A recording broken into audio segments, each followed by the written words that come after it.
questioning is perhaps the greatest gift we have as human beings. Science is more than a body of knowledge. It's a way of thinking. It's a way of thinking that teaches us to question everything we think we know. Science came about by developing techniques, methodologies for gaining reliable knowledge about the world. We have at our fingertips the technologies that were only possible for the largest governments and corporations 20 years ago as an individual today. If human civilization continued at anything remotely like the current pace of technology advancement for 1 million years, where would we be? I think we're either extinct or on a lot of planets. The good thing about science is that it's true whether or not you believe in it. We hold the scientific method in high regard because it works. If it stopped working, we throw it out. Discover the past. Create the future. This is the Here and How podcast. Welcome to the Here and How podcast, where every week we dive deep into big ideas, exploring the past to create a brighter future. My name is Rachel Oates, and this is episode 27, Should We Drink Alcohol? With me are the wonderful Thomas Westbrook and Stephen Woodford. Do you want to say hi, guys? Hi, guys. Hi, guys. Oh, in sync today. Good job. Oh, proud of you guys. So today we are going to be Rachel, talking... have you already been drinking? Oh. Yeah, this No. you're already finding cuteness. It's just who I am. I'm in a permanent state of tipsiness. I'm even slurring my words. So today we are going to be talking about alcohol, and basically what it is, how it affects people, and then I have a rough plan for the episode, but I'm thinking of just kind of like throwing some discussion points out after I've given you a bunch of facts, and then seeing what happens, if that sounds okay. Going on a booze cruise. On a what? A booze cruise.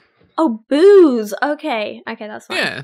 It's kind of like a beer run, you know? Yeah. Like a BWRUN beer run. Yep. That song's probably copyrighted. I just destroyed our podcast. They're gonna come seeking royalties now. Mm. I don't know the song. That's pretty much it. At least the most okay. important part. Okay. It's about beer. Yeah, about beer runs. Oh, fair. So, you guys drink, right? Ish. Rarely, but yeah. Rarely, but yeah. I would say religiously, but that would only mean like one tiny little bit of wine every, bit with a cracker. If you were to guess, like, how much you drink, well, not guess, but if you were to estimate how much you drink per week in, like, units, what would you say? Do you know how much a unit is, roughly? How many units are in a beer?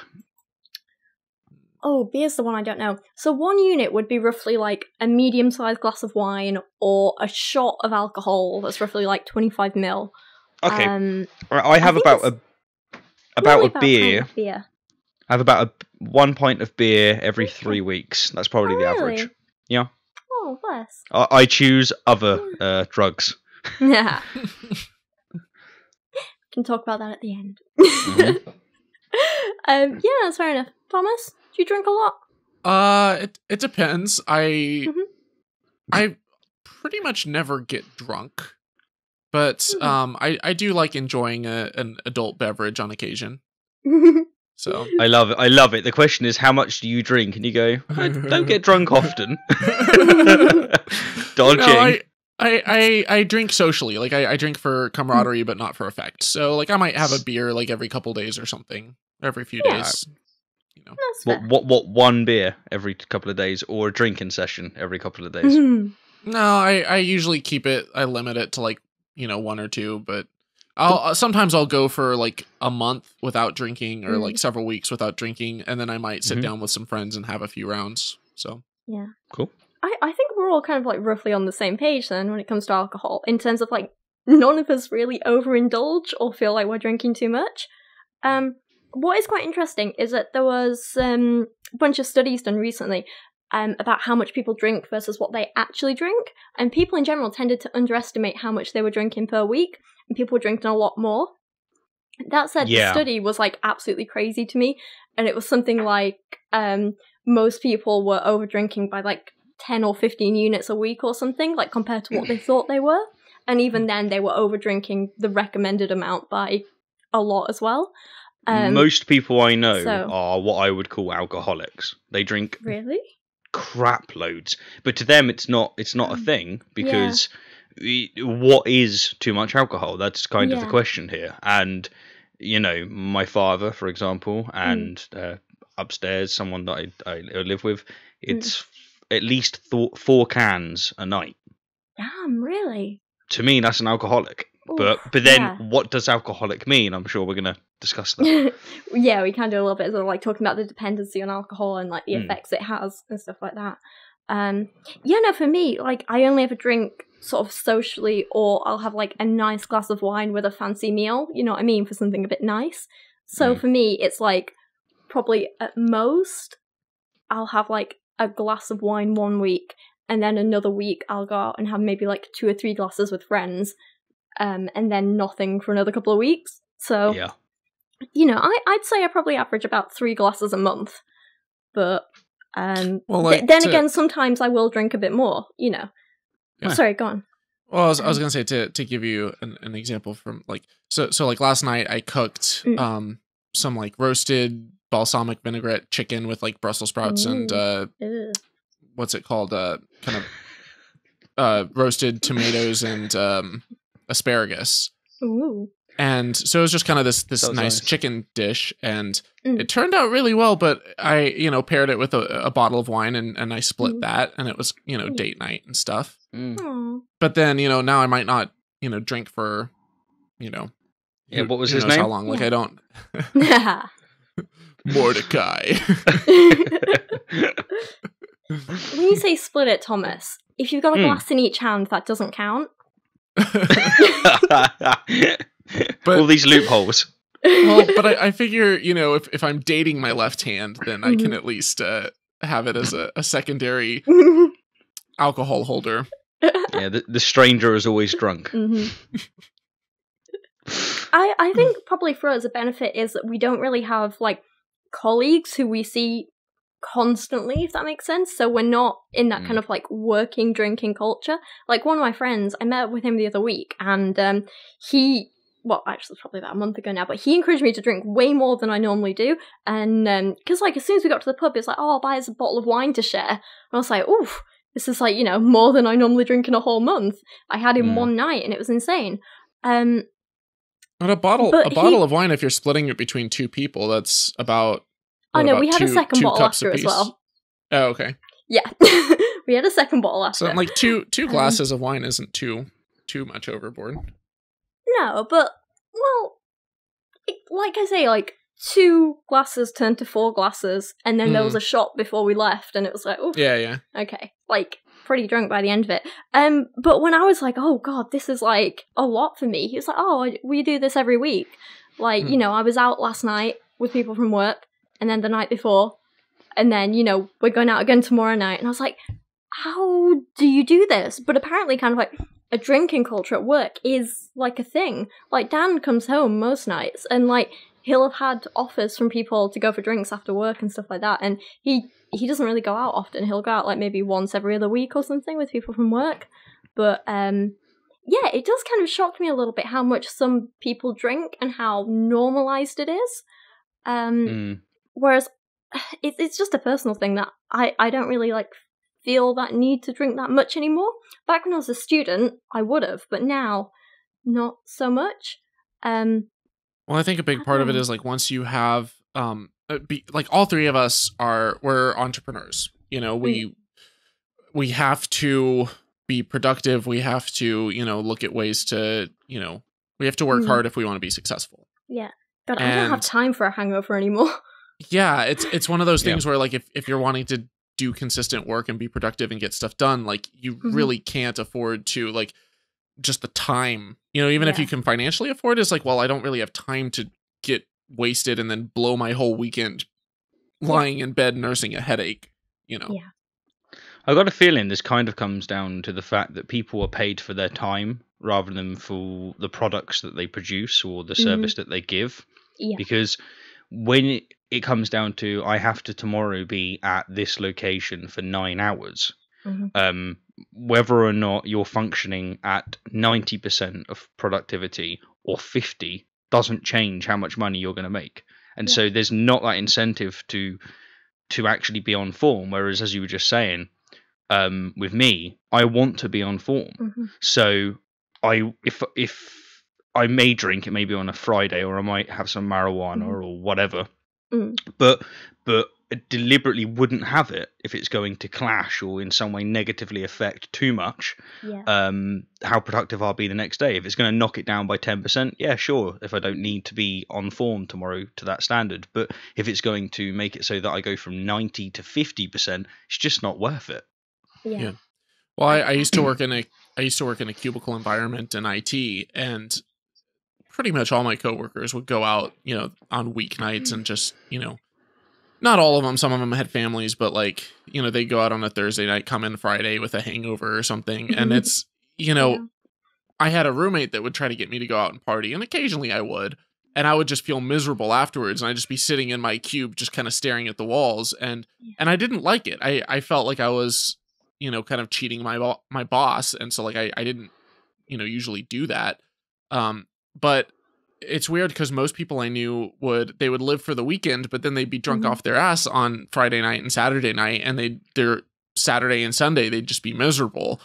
And for me, Saturday and Sunday was the only time that I could focus on working on the things that I wanted to work on, the things that would give me the financial independence and stuff to quit that job.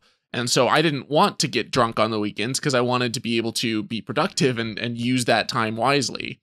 So I have had times where I've drank more than what I do now, and I've had times where I've smoked more than I do now, and I've had times where I go to the gym more than I do now, and things like this. And what I'm getting at here is that I kind of want to bring in Karl Marx, and he was saying that one of the biggest issues with the environment we're in now is that people don't own the products of their labor. They're paid to do something, and then somebody sells what they've just done for more. And this is so against the intrinsic way that we've evolved. We don't feel like we're a part of something. We don't feel like we're really successful, even though we are.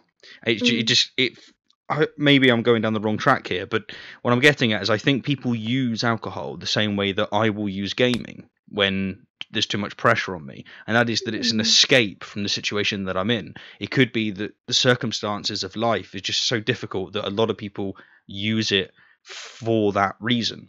But with saying that, I should also add that, of course, people definitely use it because it's fantastic for lubricating social environments for, wrong word, I guess. But yeah, it's good for that. It's a social lubricant. It's a social lubricant. Yeah. I go to conferences quite a bit, and whether I'm, just going to network and meet people or do interviews or what, almost every single conference I go to, you can find the speakers just hanging out at the bar. You can find, all the different guests and stuff, and that's where they go between and after at the end of the evening and between events, they'll just go down to the hotel bar and get drinks. And it doesn't matter if the drinks are, $20 a piece. It's, hey, this is what we do. This is how we network. This is how, we loosen up a little bit.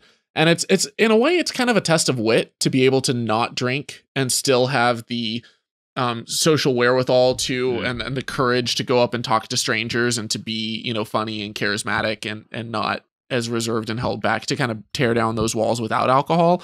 If you're able to do it, then I think it's more of a practice. It takes more effort, but you can come out with certain social abilities that you didn't realize you had, certain limitations tear down. Do you think some people drink out of insecurity? Because I know I definitely used to.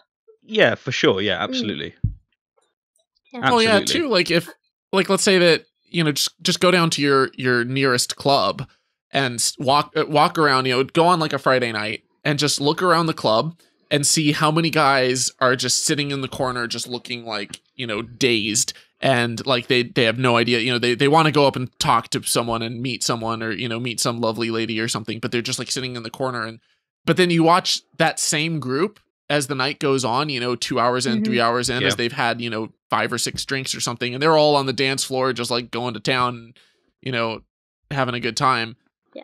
I think used to do work as a club photographer, and seeing the difference in people from the start of the night to the end of the night was always one of the sort of most interesting bits when you were there completely sober. Yeah.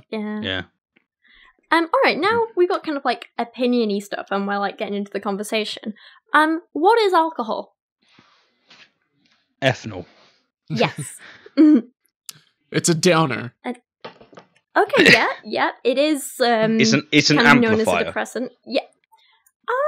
If you're happy, it can make you happier. Yeah. If you're sad, Kinda. it can make you sadder. It's in a way, it's a neurochemical.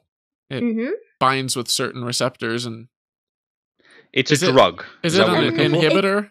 I wouldn't. So Neural it's inhibitor? not exactly a neurotransmitter like some things are, but it will amplify certain neurotransmitters. Some which are excitatory, some which are inhibitory. Does that make sense? I'm actually kicking myself. When you said, what is alcohol? I should have said, it depends on what you mean by alcohol. How much do you guys know about how alcohol is kind of made? The distillation process? Kind of, yeah. So basically, it's produced by fermenting either a grain, a fruit, or a vegetable, and then that kind of substance which is fermented is then distilled. Ethanol is basically one of the byproducts, and we distill it and take it away, and then we can turn it into other drinks. So, like, a fun little quiz for you guys. If I asked you, so I'm going to name some different types of alcohol, and then if I said to you, what is fermented to get this type of alcohol, you guys have to guess what it is. So some of them are easy. So if I said wine... Grapes. Exactly. Yeah, grapes. Cider. Or, depending on the wine, it Apple, could be rice. Maybe. That's true, actually. You do get rice wine, yeah. But yeah, cider and berries as well, both apples. What about beer? Wheat. Mm-hmm. Yeah, wheat, maize, corn, sometimes malted barley. Mead. Mead, honey. Yeah. Brandy? Wouldn't that be like corn? No, brandy's grapes. It's actually wine that's then distilled further. Moonshine would be like corn, wouldn't it? Ooh, I don't know what moonshine is exactly. It's like American. Every time I hear moonshine, I have this American accent from probably SpongeBob or some show, and it's just as a kid I had no idea what it was. Yeah, it's like, you want some moonshine? I won't do that again. I apologise to our one southerner who's listening.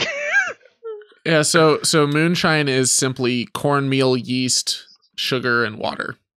Oh, damn, okay. That doesn't sound too pleasant. Kind of just like sugar. It depends where. If you go into like the Smoky Mountains or something, and which sounds like something right out of Tolkien, but in the U.S., if you go somewhere like the Carolinas or Tennessee or something, like you can get some different flavored moonshine that's actually really good. Interesting. All right. Okay, last one for you guys. Rum. Rum. Why is the rum gone? Yeah, it's made out of Johnny Depp. It is. It's made out of island coconuts. Isn't rum sugarcane?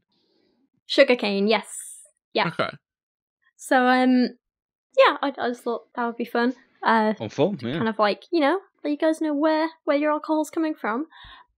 Next question for you. How long have we been making and drinking alcohol? Like, what is the earliest evidence we have for alcohol? About 7,000 years. I think much earlier than that, because there's like, I think it's capuchin monkeys that will take like different fermented berries and like get drunk off of them. Nice. So if monkeys are able to figure this out and get intentionally deliberately drunk, and we've had we've human beings have been around for at least 100,000 years, I think that this probably goes a lot further back in our primal ancestry. But is that making it or just consuming it?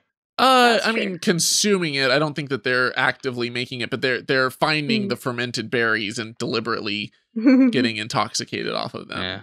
So definite interest. Yeah. So, all the sources I found said that the first evidence we have for actively making alcohol was 9,000 years ago. And it's we found these jars in a place called Jiahu in China, which date back to 7,000 BC, which are thought to have been used to ferment rice to make rice wine, which is quite cool. So that's the earliest evidence we have of alcohol. other little fun facts for you. The world's oldest brewery was thought to be in Egypt. It was built around 3,400 BC and was capable of producing 300 gallons of beer a day, which is kind of crazy. Yeah. There was tons of evidence of alcohol becoming really, really popular around that time. You had the Babylonians, Egyptians, Greeks, Romans, all of them worshipped a god or goddess of wine or alcohol or some kind of spirit, you know. So Tyrion Lannister was searching for that god. I thought you were laughing at the fact that she said they were searching for that spirit. It's like, you know, the phrase in Game of Thrones, you know, why are all the gods such like nasty, horrible people? Where's the god of tits and wine? Yeah. Yep. Oh, that would be like Dionysus? Yeah, I don't know how to pronounce his name, but him, yeah. He was kind of like a fun party god, wasn't he? Yeah. Yeah, he's not such a good guy. I'd be friends with him. The patron saint or the patron god of frat daddies everywhere. Yeah, nice. What is really interesting, though, is there are actually documents found from around that time, or rather, you know, kind of like scratched into stone or parchment or whatever. But there are documents from around that time actually talking about how it's completely okay to drink alcohol, but you have to drink it in moderation, because drinking was completely fine. That's completely normal. Drunkenness was really frowned upon. Isn't it in some cultures seen as like opening yourself up to like demons or something? Ooh, maybe. I don't know about that. Mostly it's just seen as you were a bit of a public menace. There were some ancient cultures that I read that like that they believe that like by drinking like spirits or something, you like opened yourself up to like demonic possession. Yeah, nice. Which I guess explains, you know, that would be like an early way to explain drunkenness is like he's not acting like himself. He's been overtaken by the evil spirits. Especially when they wake up and say, I don't remember doing it. Yeah. You know, it's like our confrontation with pretty much any drug has been interpreted in this ridiculous religious kind of connotation. You know, this is why weed was used by loads of religions to induce some kind of experience that's religious. Like ayahuasca. Yeah, mushrooms like used peyote. for the same. Yeah.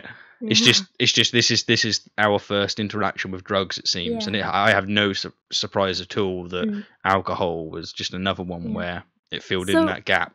What's actually really interesting is, you guys might find this interesting, so pretty much every culture had evidence of drinking alcohol as like part of the normal sort of day-to-day stuff. So Africans, Native Americans, Indians, Europeans, everyone. Around the 12th century, alcohol kind of became more of an art or a science, and people were publishing all these documents about how to, you know, make the best kind of alcohol, the most efficient ways, and so on. And then in the 16th century, it became used for medicine because it was kind of like a mild anesthetic, and people were also kind of, you know, chucking it on wounds to try and clean them up a bit if they could. That wasn't quite as common, but... Did they know about cleansing? Being able to clean wounds with alcohol then, or not especially, but it was just like it was done a bit every now and again to try it out. If that makes sense. Cool. Yeah. Cool. And at this time, both the I was gonna say too, like when your drinking water gives you cholera, typhoid, and dysentery, then like it's like I think I'm just gonna have a pint instead. It's much safer. Yeah. Because, you know, the alcohol will kill some of the bacteria. Yeah. You know. Yeah, no, that's a big thing. It was of course, they wouldn't safer. know that, but... But yeah, no, it was way safer to drink alcohol than to just drink water, which is why so many people did, even kids and stuff. This is a really interesting bit, though. So during that, like, kind of 16th century kind of period, and a little bit before, a little bit after, both the Catholic and Anglican churches taught that alcohol was a gift of God created to be used in moderation for pleasure, enjoyment, and health, but drunkenness was viewed as a sin. So they actually, like, really, really encouraged drinking alcohol, and they were fine with people doing it. But then, in the 19th century, late 19th, things start to change with industrialization, because suddenly we needed this reliable workforce. and you couldn't have drunk people all the time. And also, as we got better sanitation and, cleaner water sources and stuff like that, people didn't need to drink alcohol as much because they could just drink water.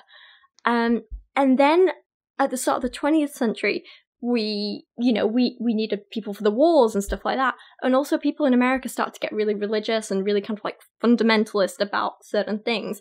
And they were all like, we don't like alcohol anymore, which is kind of when Prohibition came in and all sorts of stuff. So it was a kind of Gotta love really, those Puritans. Yeah, it was like a really big U-turn on the whole alcohol front.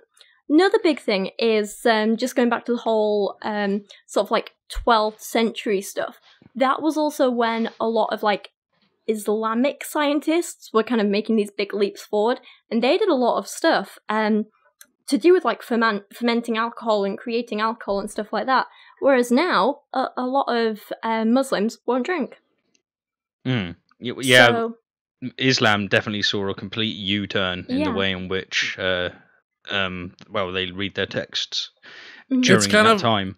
It's kind of ironic that when Islamic was in its golden age, they were cool with drinking.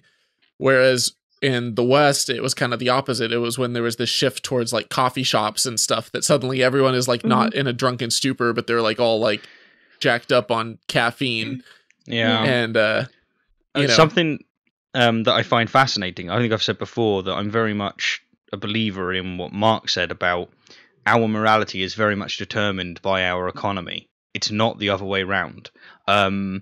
And those examples you just gave really fit into that. It clicked for me, at least. I find that very interesting to think that the economy changed in such a way with the industrialized revolution that all of a sudden it's not good to have people drunk all the time, and we need people for war, and we need people for these situations, and then morality came afterwards. It's really interesting to look at the way in which socioeconomic situations manifest via that rubric. I'm not sure that that's always entirely true, though, because I see examples and instances of, industrialization creates such horrible, abysmal conditions that you have child labor laws that are set up to really fight against the horrors that are otherwise economically incentivized. Yeah, I think it's a reciprocal relationship between the two. It's just when you try and get to the core of why it's happening in the first place, I keep finding more and more that it's the economy rather than morality. Whether or not that goes all the way, I don't know. The economy is always going to push the limits, no matter what, for economic not gains, just about and try to get away with whatever it can. And eventually, there's going to reach a snapping point where people are like, "Okay, like we can't put up with these abysmal conditions." But you kind of just defined the economy as capitalism, whereas if it's not capitalistic, say it's socialistic, then the economy works in a very different way, and so does the morality of people. It's probably a topic for another time, but I know that it's reciprocal, and I know that at least on the surface, it very much looks like our morality can change our economy, and it does. But yeah. Another little fun fact for you there, though, in kind of like same sort of thing, is in the kind of like in the industrialization period, we also saw a big rise in sort of crime and antisocial behavior. So like lots of like petty theft and stuff like that, and drunkenness got the blame for that. Whereas in truth, looking back now, people think it was more just to do with overcrowding in areas and like a little bit of poverty and stuff like that. But alcohol got the blame. So yeah. That it doesn't surprise me. There's loads of examples, especially in American history, where drugs have been used as the enemy in order to propagate political goals. They did it with marijuana. They've done it using racism. They looked at African Americans, realized that a lot of them enjoy marijuana. That's why marijuana became the enemy. There's a fair amount of evidence for these kind of things, and it's interesting, really interesting. Do you think? I was going to save this for later, but I'll bring it up now. Do you think the way society kind of treats alcohol depends on how people use it? Does that make any sense? So, like, you look at somewhere like America where the legal drinking age is pretty high. It's 21. And so you have people sneaking around when they're younger to try and get alcohol and buying fake IDs and all this sort of stuff. Whereas you look at somewhere like France where you can drink at least a little bit, I think, at 14, and it's a lot more socially acceptable to drink but not be drunk. And there are very, very different sort of approaches to alcohol within those two societies. And I think there's a huge difference just because like I grew up overseas and there was no drinking age whatsoever. I was in Asia. And it wasn't really seen as that big of a deal. So like when I was in high school, I would go hang out with my friends and play a game of pool, and we would, you grab a beer. And it was just it wasn't a big thing. Like we wouldn't get wasted, but it was not seen as like this rebellious act. And then I would come back to the States, and all my friends are like, oh my God, like I drank in high school. You drank in high school? You're like a bad guy, like whatever. Like it was almost this like taboo, rebellious act where you're doing it just to kind of make a statement. And all the good kids, they would never drink until they're 21, but then at the same time, I would look at places like, I know Italy had a large problem. I think still does have a large problem with underage drinking and people getting drunk to the point where they're passing out in the streets, even though it's not, they have a younger drinking age there than in the US. They also have a bigger problem with alcoholism among people who are, teenagers. Yeah. So. Yeah, that is. Yeah, it's hard to identify what the relationship is and whether or not that is a factor to even really put any attention on. But I think there is an element of I'm going to do what I'm not allowed to do. I'm going to test the limits. I'm going to see where the boundaries are. This is a human thing. It's probably a mammalian thing. It's just this is what we do. And in areas where you're allowed to drink, even if it's family, it's just like you can drink if you want. It tends to be that can't be the vice at all. Whereas if there is very much you must not do this, that often it's like a self-fulfilling prophecy. It often becomes the very thing that person will use. Yeah. I don't know. I think on the one hand, that's kind of just a puberty thing. People push the boundaries. They try to see what the limits are. What can I get away with? But at the same time, we all have certain limitations that like we're not going to cross. Like there was never a point in my life when, I was, teenager or otherwise, when I was like, I wonder if I can get away with killing someone. That would be kind of cool. Let's see if we can kill somebody.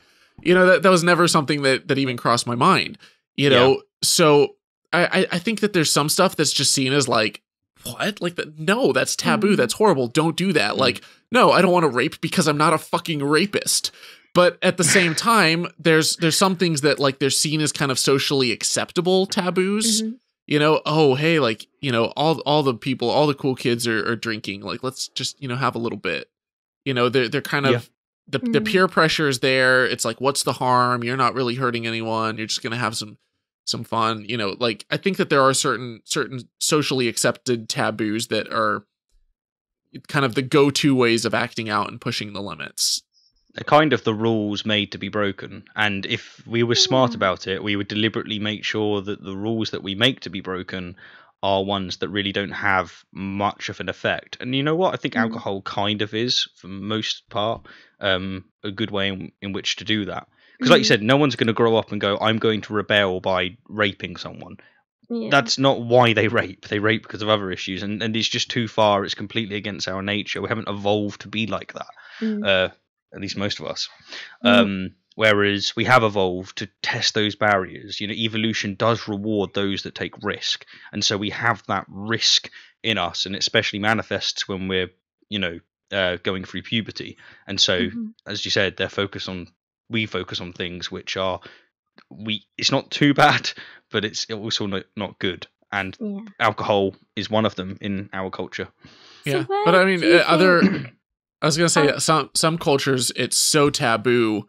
Yeah. Certain Islamic cultures, like you can't even, touch the stuff. Or some places, like even Afghanistan, like when I was there, like you could, as a foreigner, you could import a limited amount.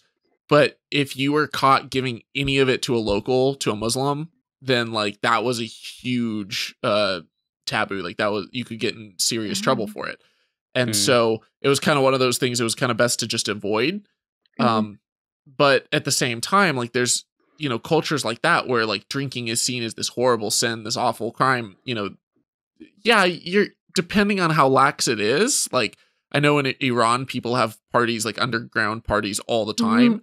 But in other Islamic countries, it's so taboo. It's like, no, like I wouldn't risk my eternal soul for, just a drop of alcohol. But so where do you guys think the legal drinking age should be? Like, what age? Do you think there should be a legal drinking age? Good question.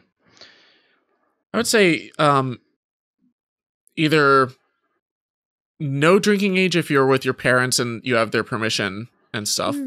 So like if there's a certain amount of there's an adult who's able to supervise, and you're 16 and you're at a wedding and they're like, hey, you want to have a glass of wine or something, like, yeah, whatever, I don't care. But so if it's the UK lets you have like a glass of beer or wine with a meal in a restaurant with an adult if you're like 14 or 16 or something. Yeah. I think. If I'm honest, I think the UK is pretty good on its laws. And I do think that Thomas is probably right. If you've got responsible parents, I think it's fair to do it like that. The thing is, I don't know if this is true, so this is just me being ignorant. I don't know if there's studies showing that it negatively affects in a profound way young people, and if it does, I think then you will have cause to say, listen, you must not do it.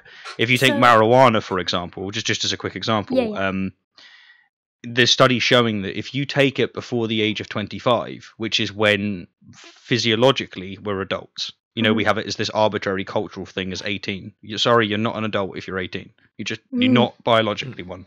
It's 25. If you have marijuana before then, there's many studies showing that it can do some sincere damage to the way in which your brain develops. So I would say marijuana should be fine, but maybe there is an argument for saying don't have it until 25. Maybe there's something like that for alcohol. There are oh, sorry. I know with pot, you put yourself at a higher risk of paranoid schizophrenia. Oh, for sure, yeah. And that is one thing I do not want to ever put myself at risk for, because that is a terrifying thought, to have like voices in your head that you just, they just show up and it's just, well, Bob is yelling at me all day long and sounds like a regular dude, but he's, a psycho and I can't get him out of my head. And have you guys ever had a paranoia attack from too much marijuana or whatever it might be? No. I had one at a festival, and it was a horrific experience. Like, it was terrible. I felt like everyone was watching me, and that anything and everything I said or did was bad. It was overwhelmingly bad. But that's just me, and I think it's a personality thing rather than a drug thing. Just to make that clear. So for me, that weren't good. I have experienced a feeling of time dilation, which is so weird. Like, if just sometime, like if you are extremely baked, again, the Here and How podcast does not condone illegal activities, but go somewhere where it's legal, Amsterdam or Colorado or somewhere, and sit in the passenger seat. Don't drive and do this, but sit in the passenger seat. And if you're extremely baked, then just staring down the road and watching stuff come towards you. And it's like it's coming towards you, and it's coming towards you, and it's coming towards you, and then it keeps coming towards you, and then it does it over and over, and then it's like, well, is it ever gonna get here? It's the weirdest feeling. It's like time is like slowing down and just like coming in again and again and again. It's such a weird feeling. But I've never experienced paranoia, which is kind of a rabbit hole from the whole talking about what age should it be. As far as the age, I think if you can serve in the military, you should be able to enjoy a beverage. Okay. What I was going to say in regards to like young people and alcohol, there have been studies done on kind of adolescent brains and alcohol and how it affects them. With any person in the long term, alcohol can affect your brain and affect the mass of the brain, as well as how certain things function and develop. It has been shown in adolescents to have a particularly bad effect. You will essentially lose brain mass, and certain things won't function as well. This is obviously really bad for fetuses, but also the teenage brain. Drinking alcohol as a teenager has been proven to have some really, really negative effects in terms of your memory, in terms of how capable you are of learning new things, and a bunch of other stuff. I'll post some articles about it in the show notes. was going to say, it's fascinating that you mentioned that, and I'll definitely check out those links. My mother is an alcoholic, and she's been on her deathbed 3 times from alcohol. Luckily, she's okay now, but I'm telling this story because when I see her now, her memory is fucked. It is absolutely abysmal. She cannot learn new things. It's like someone's got dementia at times. It can be absolutely infuriating. Does she have Korsakov's? Korsakov's? What's that exactly? Korsakoff syndrome. It can result in like really horrific forms of amnesia. It's entirely possible. I'll have to look that up afterwards. Actually, but she has that, so yeah. Yeah, I've got some information about that here for you guys if you want. Basically, long-term alcohol drinking will affect the way the body absorbs vitamin B in particular, and that can lead to a thiamine deficiency, which causes this Wernicke-Korsakoff syndrome. It causes mental confusion, lack of coordination, memory and learning problems, and is one of the kind of most not like most common problems with long-term drinking, but I'd say it's one of the ones that mostly affects your day-to-day life because it's your brain. You know, it completely changes how you function. Like, if you can't remember things, if you can't learn new things that well, it just messed you up. Sorry. It sounds like exactly what my mum's got. Well, and then there's you can also get cirrhosis of the liver and kidney issues as well. Yeah, it's amazing how quickly the liver heals. I was surprised to learn. It's like that's one of the organs that it kind of can get back to normal. Can it, like, completely, or not completely, but it has far greater healing properties. Really? Or healing capacities than other organs. It seems to be the case. It's been a while since I've looked this up, but it seems to be something that it's got decent healing capacity. Well, that's only assuming that you stop, though. Yeah, that is. Yeah. Oh, yeah. If you don't stop, then you're going to need a new liver. You can't just say, oh, I can keep pushing it right up to the limit, and then literally as my liver is falling apart and I'm dying and I need a liver transplant, and be like, oh, it'll just heal itself. No, at that point you're kind of fucked. Yeah, you are screwed. Yeah. So, do you guys know kind of like how the liver deals with alcohol? It filters it out and makes bile. Yeah.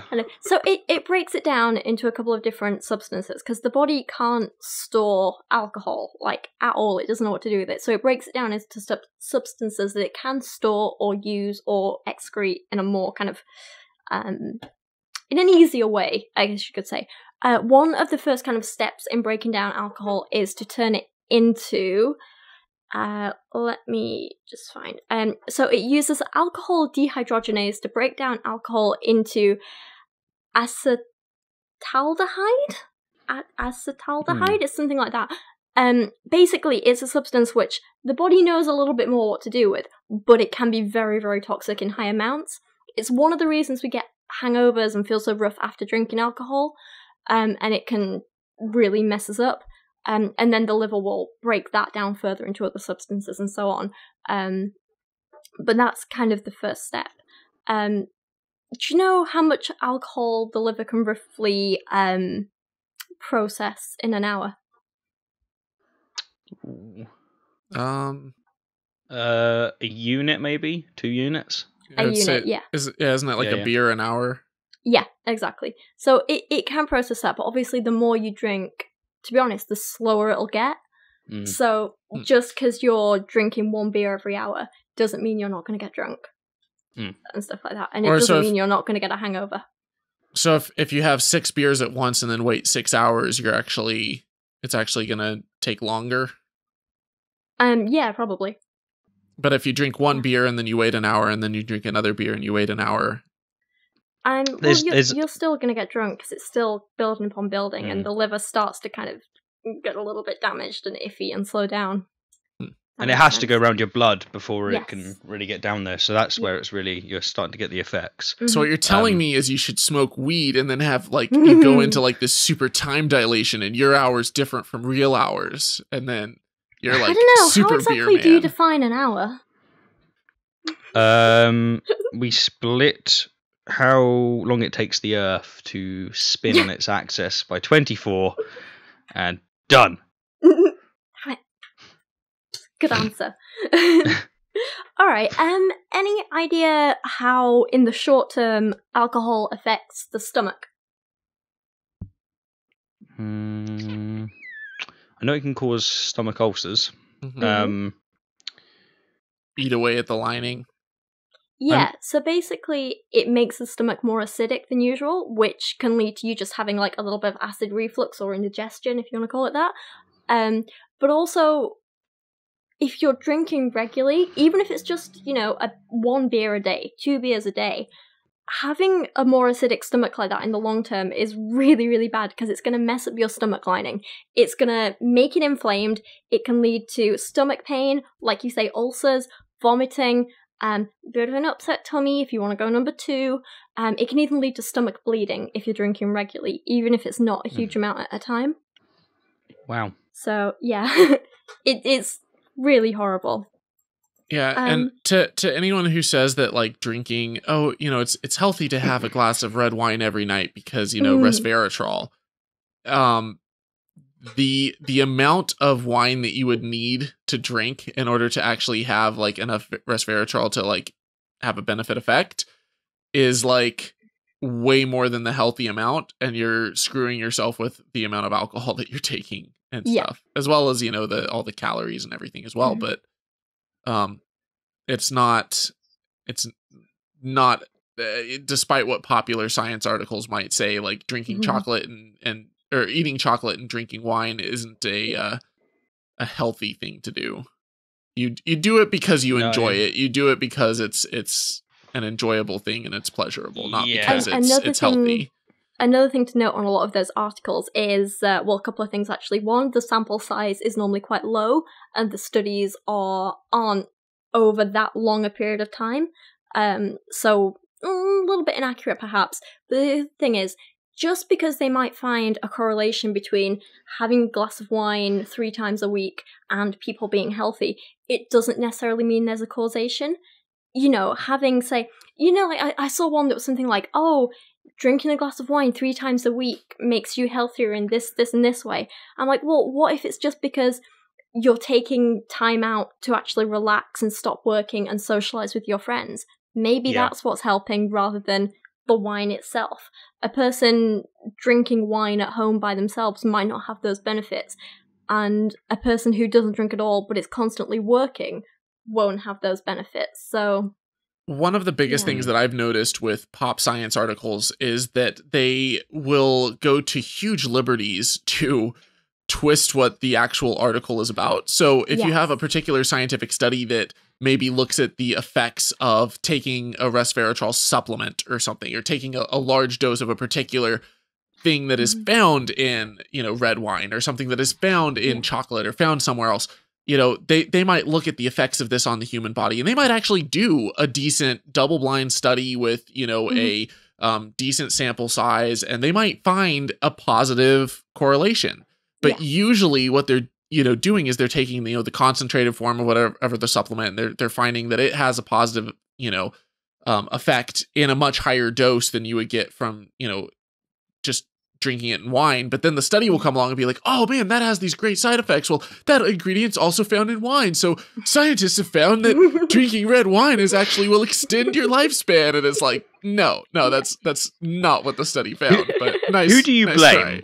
Who do you blame when people read this bollocks and say that it's true? Do you blame that person, or do you blame the outlet, or do you blame both? I think it's the journalist's fault. They need better integrity. They need to understand what they're talking about. It sounds horrible, but most kind of popular science journalists don't fully understand the field that they're writing about. They really don't. And also, they're trying to sell headlines. So, you know, it's clickbait. Exactly. And it really is the type of clickbait which is bad, which is it's just taking what it can, fitting it into a narrative that it already holds. It's just... Well, they know it's something have that some people, integrity. If you're scrolling through Facebook and you see an article that says like, study finds that chocolate extends lifespan, then you're like, oh my god, chocolate extends lifespan. I love chocolate. This article's Share the it. best. And then you share it with all your friends and your family. The problem is that it's like they like chocolate too. I bet you know the people. Like when I used to work with people, they would read an article like this, and they would come up to me. Almost everything they used to say to me had something to do with me being a vegetarian, which was really weird. But they would come up to me and go, "Science has proved that bacon's good." And I'd be like, "Are you trolling me, or are you retarded?" And they would look at it, and I go, by good, do you mean it tastes good? Because no argument from me. And it wouldn't be. They would show this sensational argument where it says it's good for you. I was just, you can just tell it doesn't say that, and the study doesn't say that. And it's like, come on. Like, is this your fault or the journalists? Well, and usually it's some study that says that, like, you know, scientists didn't truly understand the effects of fat on the human body, and there's good fat and there's bad fat, and like, see, look, there's good fat, bacon is good. Yeah, pretty much. It's pretty much like that. Although I will say that the fat scare in the the mid 1900s was way overblown, and we are finding that it's much more complicated than that.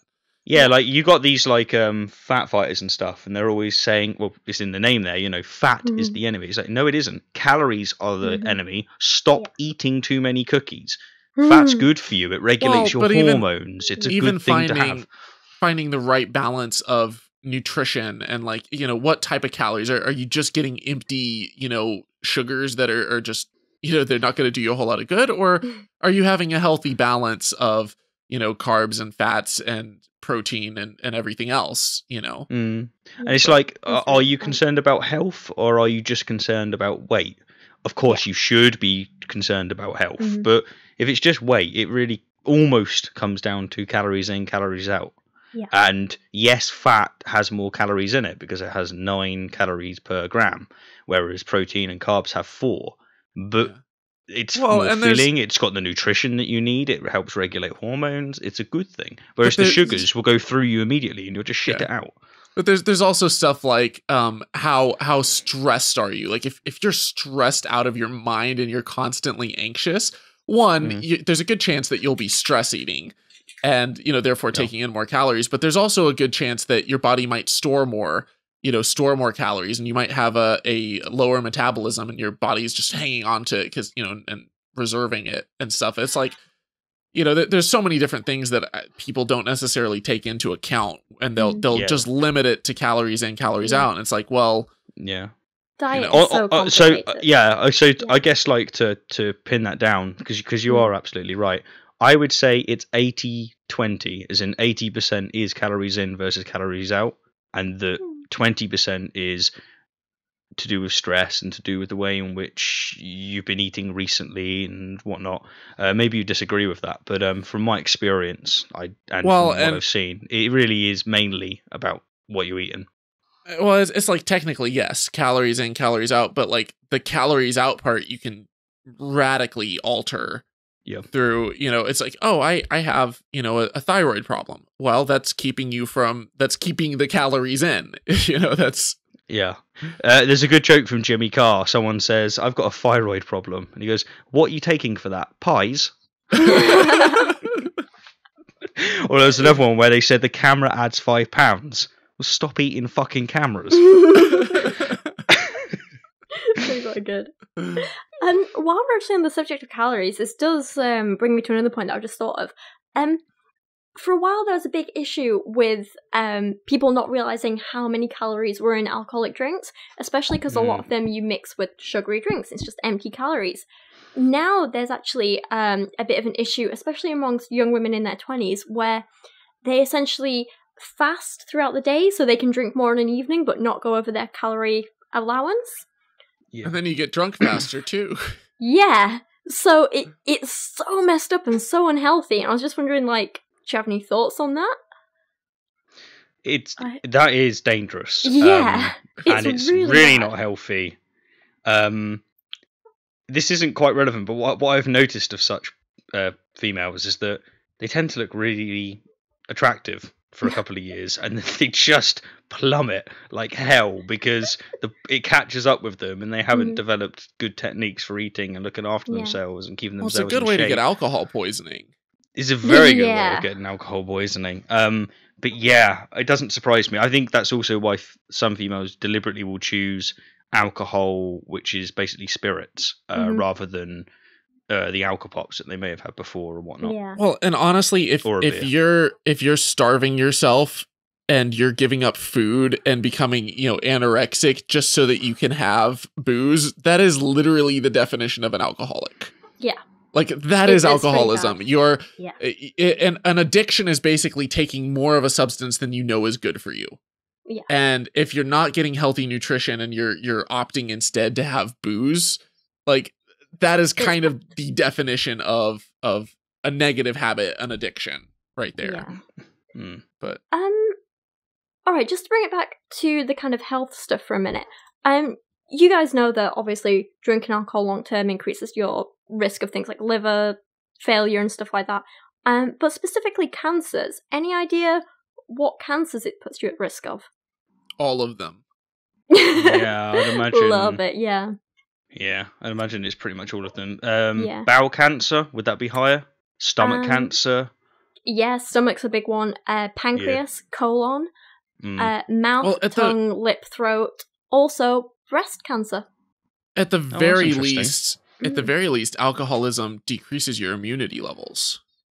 Yeah, if your body's busy fighting poison, it's not going to be busy fighting something else. Mm-hmm. Yeah, and it's what blows my mind, and I have to get this off my chest because I hear so many people bitching about toxins are everywhere and in the environment and the air and all these materials have BPA and all this stuff, and they're freaking out about everything, and almost to the point where they're almost to the point where they're like, their kids are living in a bubble, a safe little environment surrounded by little antibiotic wet wipes or whatever, or antibacterial wipes. Yeah, and yet they're downing booze by the gallon. Yeah. But you know these like mummy bloggers who won't vaccinate their kids, but they'll have a glass of wine every week while they're pregnant. Yeah. Oh, it makes me so mad. They're not worried about fetal alcohol syndrome, and they're getting drunk and breastfeeding. But that's the result of helicopter parenting. Yeah. Just snowflakes. It's somehow alcohol is just like, oh, it's not a big deal, and people, they freak out about chemicals, but weed somehow cures cancer, and it's like the answer to everything. And alcohol is fine because it's just a social lubricant. And it's like, no, like you can't have your cake and eat it too. Either you understand that yes, there is a risk of certain things around us. There's certain materials are more toxic than others, and you understand that, and you understand that across the board, or you live a happy, carefree life and you don't really worry about stuff. You can't be like, oh, this thing has chemicals and it's dangerous, but this one doesn't. And, suddenly have a double standard for alcohol, which is known to be harmful, which we've had some of the biggest studies in history. And it's been around for thousands of years. And we know that it harms people. We know you can die from it. We know that it increases your odds of getting cancer. We know that you can have, liver failure and Korsakoff syndrome and all this other stuff and brain damage.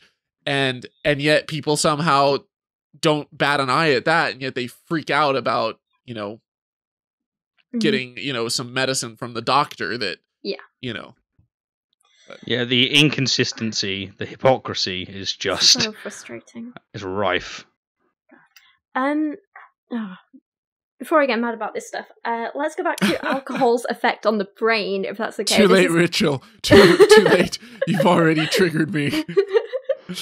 You've let loose the beast. One of Thomas Westbrook's rare but fun rants. Yes. Oh, I do. Don't get me started on anti-vaxxers. Oh, we do need to do an episode on that. We really do. Anyway, sorry. You might know quite a bit about this, Thomas, because I know you're quite knowledgeable about brain stuff. As we've already said, alcohol is a central nervous system depressant. Do you have any idea what particular neurotransmitters it has an effect on, in particular? It decreases GABA. I know that. Yes. Yep. Sorry, do you say decreases or increases? It decreases GABA levels. So it increases the neurotransmitter, but the neurotransmitter is an inhibitory one. I can't say that word. Does that make sense? Yeah. Yeah. So, you know, basically neurotransmitters can be excitatory or Inhibitory. Yeah, inhibitory. Why can't I say that? Basically, the excitatory ones kind of cause something to happen, and the inhibitory ones kind of stop something happening, to put it really, really basically. GABA is an inhibitory one, and alcohol increases that, but it also inhibits the excitatory neurotransmitter, which is glutamate, and together this affects mostly the kind of areas of like movement and stuff like that. So it makes you really sluggish. It gives you kind of slurred speech, which I apparently have all the time, and things like that. Any idea what it does to dopamine? I mean, it gives you a bit of a surge. Yeah. Basically, increases the amount of dopamine in the brain's reward centers, making people feel happy when they drink, which is also dangerous because that's kind of something you can get a bit addicted to as well. Some people feel like they can't be happy, they can't socialize without a drink, you know? So one thing that that I'm reading here, it says that alcohol acts like a it mimics GABA in that it binds to the receptors that GABA usually binds to, and so because it binds to those receptors, then GABA can't, and so it yeah.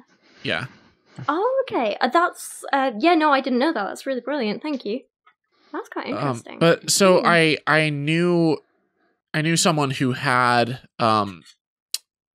tachycardia, which is basically like a heart rate problem, where like your heart rate is overactive, and a sinus tachycardia, and it was directly affected by GABA levels.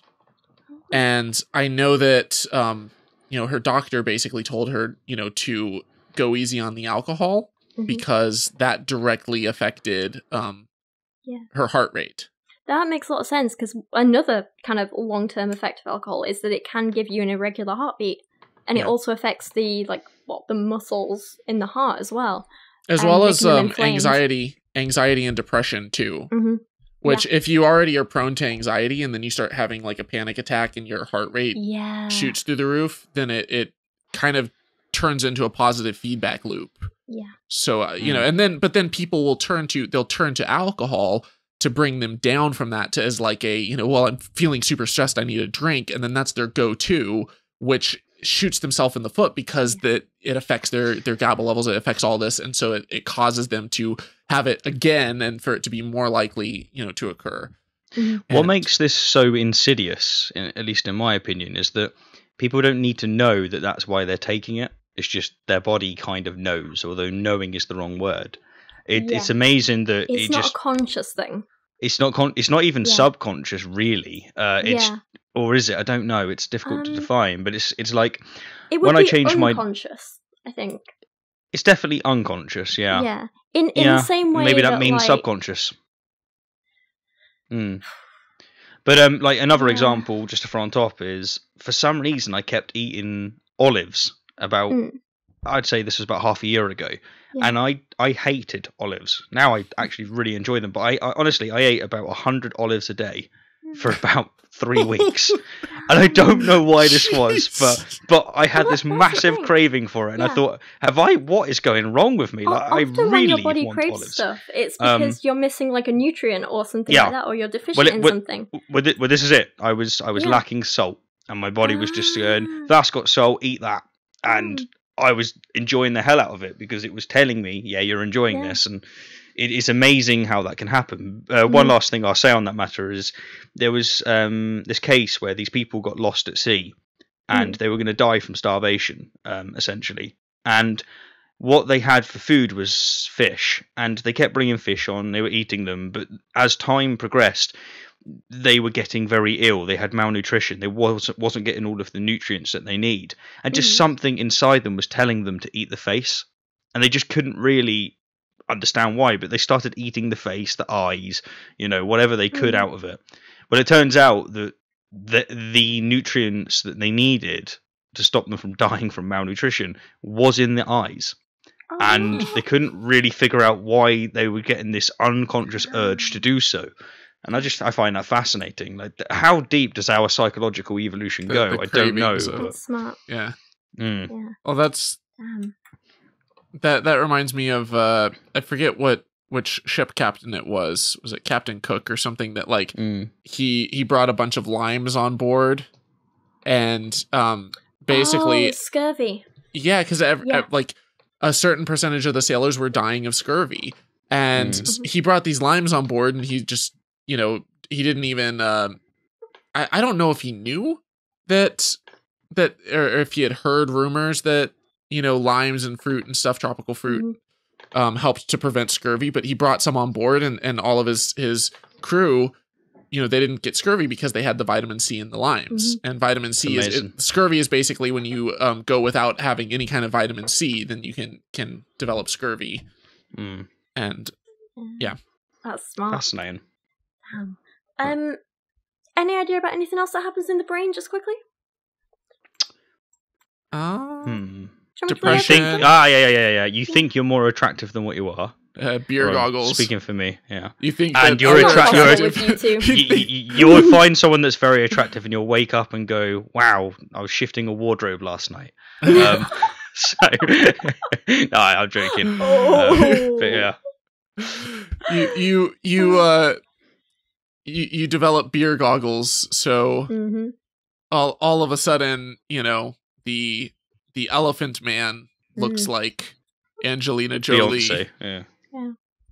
How do you think I ended up with... No. How do you think Dan ended up with me? You almost put your foot in your mouth there with the saying it the other way. Well, it's like, tell us what you really think. Yeah, come on, Freud. I was just going to go with the insulting joke, and I was like, I can make it self-deprecating. That's better. It's more true to me. No, Dan... You're like, I'm the settler, but I can't let him know. Now, when I met Dan, he was like the most beautiful man I'd ever seen. And I've stayed drunk ever since.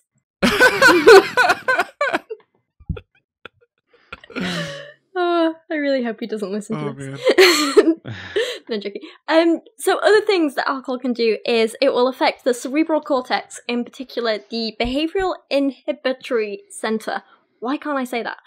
Which makes you do things that you wouldn't normally do, like dancing like crazy and, getting some boy and taking him home with you, which I'm sure you two have definitely done from time to time.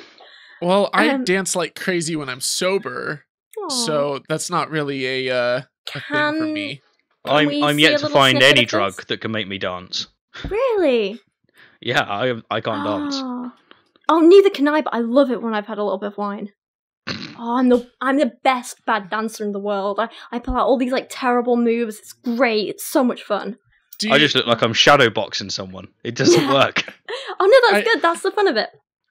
I can just like see Rachel like doing these dance moves like the sprinkler.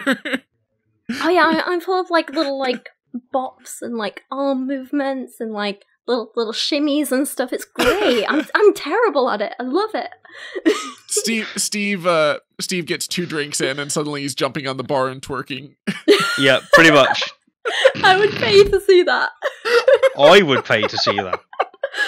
Steve, if I fly next time out, you're in London, if I fly out to the UK this year, I'm getting you drunk and you're twerking on the bar. God damn it!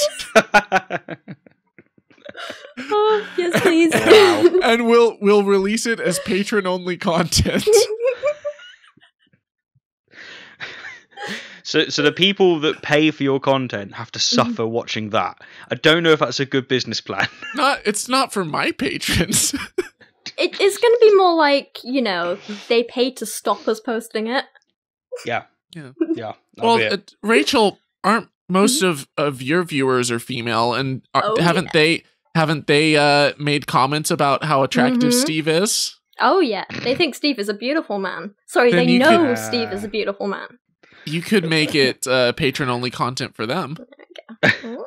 Get a few more. The thing is, I have an abnormally large arse, so it just looks even weird.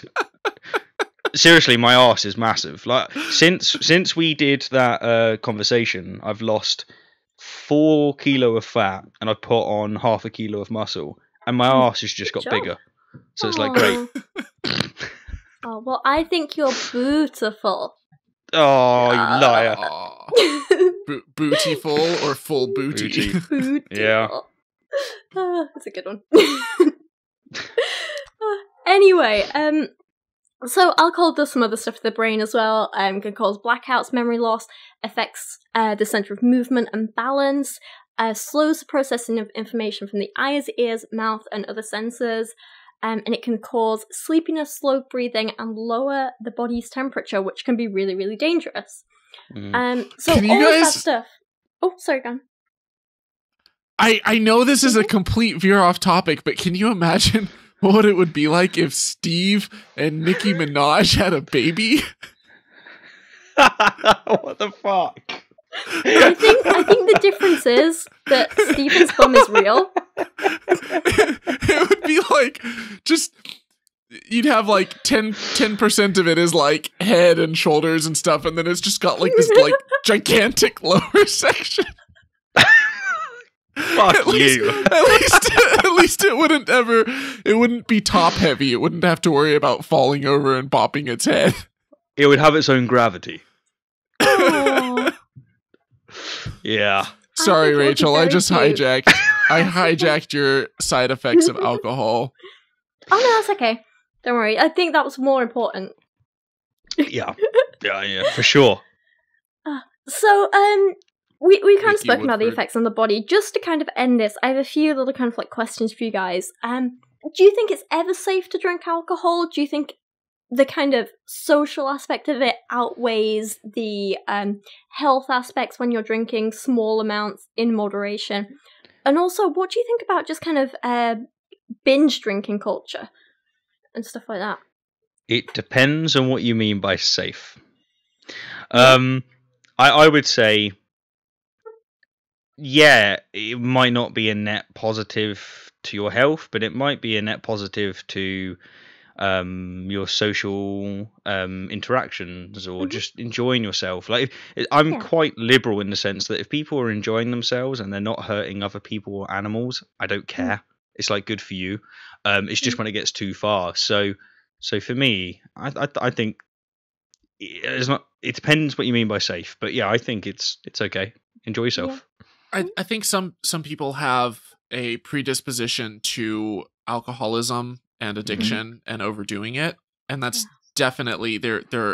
And this has been strongly demonstrated that you can have a genetic tendency towards that. And so some people say they have kind of addictive personalities, don't they, where they get easily addicted to things. I find with those people, it doesn't matter if it's alcohol or gaming or smoking. It's just Gambling, they are that way sex, inclined. anything, Yep, exactly. If that's the case, then moderation may be just zero. Like it may be something that if you go out, like hang out, but get a Sprite or something. Get you can have a drink in your hand, but find a way to avoid something that if you're going to spiral and you don't have any moderation, you're not able to limit yourself, then just stay away from it altogether. To go back to my mother, that's what she does. Most people who are who suffer with alcoholism, that when it's not a genetic thing, there's usually some underlying issue. It's usually not that they're just like, hey, I want to get completely shit-faced because I love puking my guts out at nighttime and ending up with some stranger who I don't know and feeling regret the next day. Most of the time, it's because there's some underlying issue, some underlying depression, self-hatred, judgment, guilt, feeling of inadequacy, feeling of loneliness, feeling of, desperation, failure, whatever it is. If that's the case, talk to a therapist, see a psychiatrist, get some help, talk to friends, make friends, find people who care about you, who aren't just trying to get you drunk, who care about your best interest. If you need medication, if you need some antidepressants to push you through that, to push you out of that darkness, there really is hope. Antidepressants don't work for everyone, but they have had some serious, borderline miraculous, I would almost say. I know that doesn't do the scientific field justice because this is, research that's natural, but they have some life-altering, life-changing, positive potential for a lot of people. Again, so if anyone, just to add on that, my mother if has anyone's that struggling, as well. There is a light, there is a way out, but it's not always easy. About 3 weeks ago, I was getting regular phone calls from my mum who was threatening to commit suicide. And she was having a bad time. And no matter what time I gave her a ring, she was very, very bad. Well, it turns out that the doctors had messed up not giving her certain antidepressants. The day she took them, I would say it was 2 days later, absolutely fine. It's amazing what difference that can make to some people. And if you view that as a weakness, I don't think it necessarily is. It depends on the condition. Sometimes the depression is coming from somewhere that you can fix, and in which case you should focus on it. But in a few occasions, and I'm not convinced that there's many, it's genetic, or it's something where there's something, could be a hit on the head or too much alcohol. You now need that. Yeah. Take it. For me, honestly, switching from citalopram to sertraline just changed my life. Like, it wasn't just being on medication, but finding the right medication for me just changed everything. People need to realize, especially men, there's kind of a stigma against mental illness, and they see it as, oh, I don't want to be a crazy person, so I'm just not going to go find out that I'm crazy. I'm just going to hide it and bottle it up, and I'm not going to go and actually seek a cure and figure out what's wrong by talking to a psychiatrist, because then people will be like, well, why is he seeing a psychiatrist? He's crazy. And it's like, no, like, the brain is a physical organ. If you had heart palpitations and you had heart problems, you know, and you wanted to go in to fix that, nobody thinks any less of you for going in and being like, oh, this organ that's in my chest is going bonkers, so let me go to the doctor and get that fixed and sorted. But if the organ that's, you know, located just a foot higher in your head has, you know, a little bit of a chemical imbalance and is causing you to think weird or have loopy thoughts or feel depressed or anxious, all of a sudden there's a stigma. Why? Yeah. It's stupid. It's if your body needs to be upkept, it needs to have maintenance done, and you're not going to be healthy forever. Go see a doctor. Go find out what's going wrong and get things sorted. And hopefully they know what's going on. If not, you know, it may take time. It may take, you know, future breakthroughs. I don't know. And it sucks that that's the case, that sometimes there's not an easy solution, but at least it's always worth checking and seeing if there is and seeking it out, because if there is, awesome. Yeah. Agreed. Yeah, so I think that is probably like us pretty much done for today. Unless you wanted to talk very briefly about kind of like comparing alcohol to other drugs. I mean, that's an interesting one. I think ultimately it comes down to very much the way in which cultures have interpreted certain drugs. I'm very much convinced if we discovered alcohol now, it would be class A. Or it would be at least B. Like, it's off limits. And it's funny to look at, if you look really into drugs and see, and you're looking for why they are banned, you'll find that the reasoning is it contradicts why other ones are illegal and why other ones are certain classes. It's completely arbitrary, and that's quite annoying as someone who is for liberty. I want good reason to ban things. You take ecstasy, for example. Ecstasy does not kill many people at all. Even when it's this low-grade stuff which people take because they can't get it legally. And what they die from is dehydration. There's no education around it, whatnot. Whereas alcohol does kill a lot of people, although it's taken a lot more.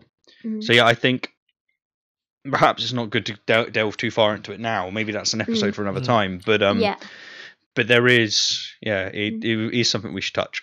I found a really interesting little fact while I was researching this episode, where one anthropologist suggested that the reason we actually started domesticating crops like barley and stuff like that was to create alcohol rather than for food.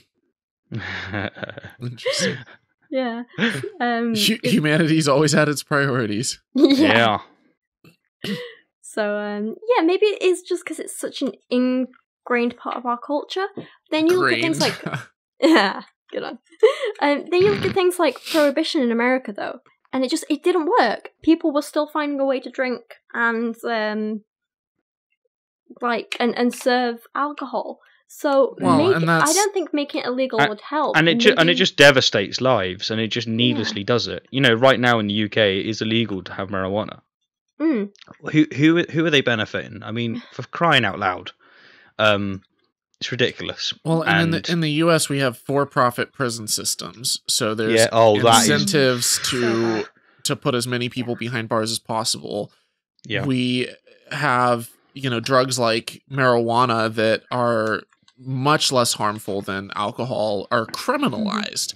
Not just, you don't just get like a fine and a slap on the wrist. You go to prison. And if you're a repeat offender, you can be put up for a very long time. So and it's crazy because you have the same problems that happened during the Prohibition now are happening all over again because people are, they're smuggling. So there's crime related to it. It's not, sometimes you have synthetic versions of marijuana that are much more harmful and can do a lot of damage because there's no kind of regulation on the substance. It's not like if it was legalized and regulated, you could make sure that it was, healthy doses, healthy amounts that, was FDA approved or whatever. Or I don't know if it'd be FDA approved, but you'd certainly have to make it so FDA, there's really serious repercussions if you mix it with something. That's what we already do with alcohol. You have to be selling alcohol. You can't mix it with baking soda or something. You know what I'm saying? But not just like marijuana though, but so many drugs get more dangerous because they're cut with dodgy things.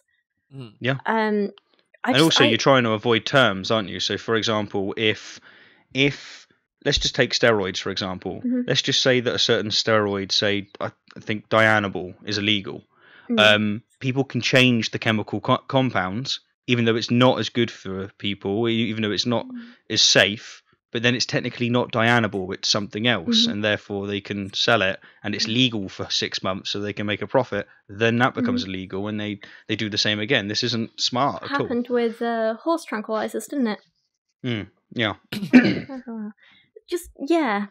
I think there are a lot of European countries where they focus more on rehabilitation rather than crime, and the amount of deaths, like drug and alcohol related deaths, just go way down. The crime rate obviously goes way down, and I think it's a lot better.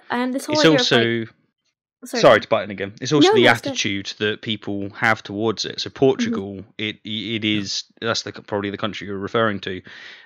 People that have real problems with addiction, they're just viewed as people that have a problem and they want to help them. Whereas in America, it tends to be, you have a problem, stay away from me. It's an illegal problem. This is, you're going to go to prison kind of thing. Whereas it's just not like that in Portugal. It's let's help you. You've got a problem. I always think of I don't know if it's actually the case, but on American TV programs, you always see people who get caught with a little bit of weed in school or something.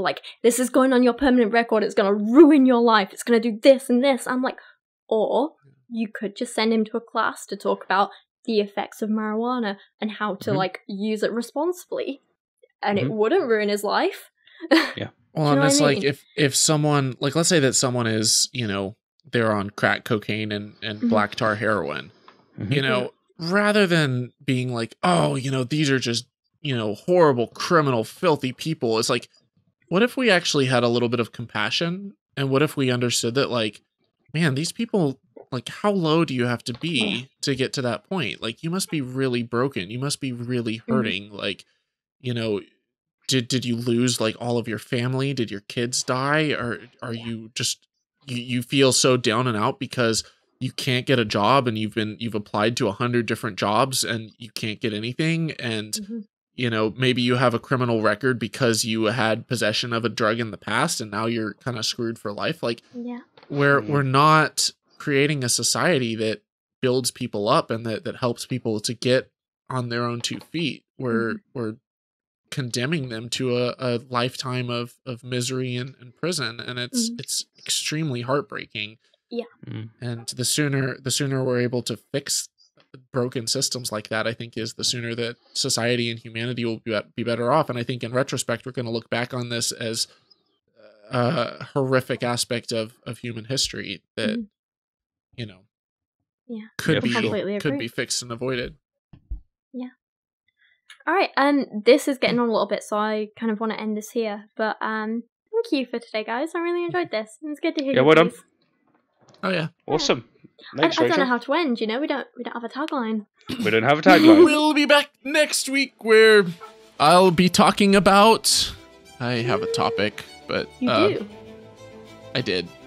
Oh, God, I don't tell us remember your what topic. it was. Tell us your topic. I gotta run, guys. Oh, right. Oh, of course, yeah, it's after 6. We're gonna talk about running, guys. Right. Bye. This has been an absolute blast, and now we want you to join in the conversation over on the Here and How Facebook and Twitter pages, or follow us on Pinterest and Instagram if you just want some of the dankest of sciencey memes. If you like one of our particular styles, check out each of our YouTube channels: Rachel Oates, Rationality Rules by Stephen Woodford, and Holy Kool-Aid by me, Thomas Westbrook. To find all of our episodes, show notes, contact information, and more, warp on over to our home base, thehereandhow.com. If you enjoyed this episode and want us to succeed in spreading the love of science, you can help us out by giving us a 5-star review on iTunes or Stitcher. And to all our friends and family listening, thank you for spending this episode with us. We'll be back to explore another exciting big idea next week. Now go create something magnificent.